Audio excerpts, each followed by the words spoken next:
Hello snowboarders of the internet, I'm your host Avran LeFeber, and in this video we're going to be reviewing the new Bataleon Turbo. This board features Batalion's high camber with low 3BT and sidekick. So high camber is just an abundance of traditional camber. From contact point to contact point, you have a lot of camber. That's going to give you a little bit more power, snap, and drive. With that low 3BT, it's a more mellow 3BT, so it's going to be a little bit easier to roll it on edge. It's also not going to be as defined. It will help you funnel out that snow to the side in conjunction with that side kick when you get into fresh powder. This board is available in 146 narrow, 149 narrow, 153, 156, 159, 158 wide, 161 wide, 164 wide, and 167 wide. I rode this board at Copper Mountain on a very weird day. They'd reported 1 inch overnight, but it was realistically 5 inches. Just the way that the snow had fallen and blown in. It was overcast with pockets of blue. It was a little bit on the warmer side for mid-season. You had chopped chunder crust, dust on crust, fresh pow, firm fast corduroy, and I rode it with my Rome Black Label bindings and my K2 Thraxis boots. This is the stiffest board that Bataleon makes. The tips are stiff. It's stiff through the midsection. The torsional flex is very rigid. There are some key defined flex points. One right outside the front insert pack, and the other one right outside the rear insert pack. The one behind the rear insert pack is stiffer than the one in the nose just due to the way the carbon layup is with this board.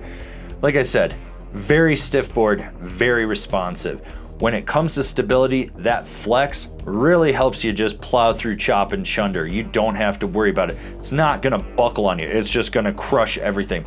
At high speeds, if you're on a firm groomer and the tips start resonating, you are gonna feel that slightly move through the board underfoot. So just expect that reverberation. But by and large, this is a pretty damp, stable board that's still lively.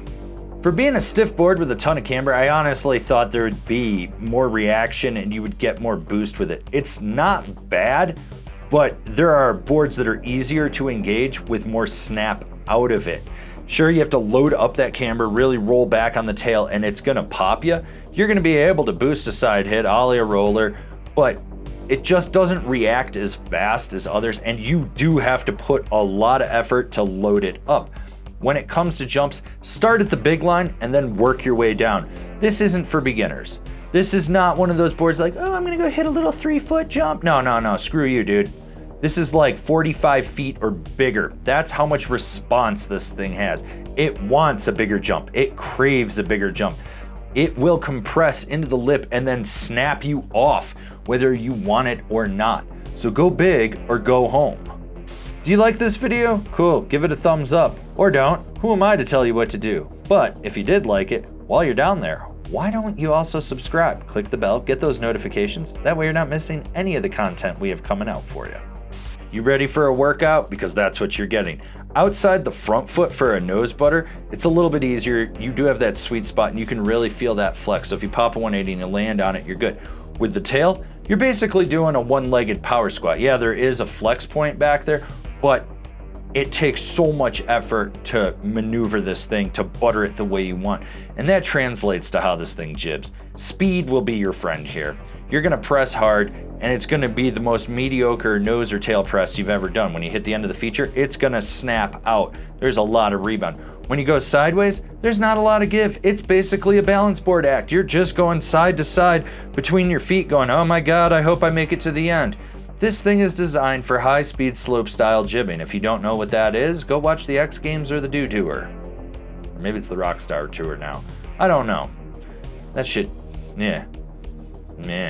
Short and mellow turns are really this board's strong suit. There just isn't enough torsional flex to like really tweak this board. You can basically get it on edge, then it locks in and you're like, okay, I'm there, that's it, that's what I'm doing. When you're going for those deep, hard, aggressive carves and you're kicking it into the middle to push off the tail, yeah, no, this thing hates you. It absolutely just hates you. You're putting so much pressure into it that you need more speed and more space than you're probably gonna give it. I'm talking, you want like football field length widths to make this thing turn. aggressively, like to lay it over. It's just such a chore with this thing. Rider in mind, this board is for someone that wants a stiff, highly cambered, all-mountain freestyle board with 3D shaping. You know who you are. There's like 2 of you that are gonna watch this review. Like what we're doing? Want to support us further? Swing on over to Angry Snowboarder VIP and become a member. Sure, I could tell you more here, but I got a video over there that explains it so much better. Yeah, this is not the board for me in any way, shape, or form. I did not enjoy riding this. And the fact that they've made this unisex really makes me wonder if there's just some really burly women working for Bataleon or riding them, or some tiny dudes that are just down in muscle cheese and pre-workout. I don't know. It's stiff, it's plankish, it takes a lot of effort to ride it. It's not fun. I did not enjoy it. Like, on paper I was like, oh, this should be cool, and then I got on it and was like, oh dear God, why am I subjecting myself to this? Comparable boards: the Capita Mega Merc, the Libtech Ejack Knife, the Jones Mountain Twin Pro. Binding recommendations: the Bataleon Astro Full Wrap, the Union Atlas Pro, the Jones Apollo.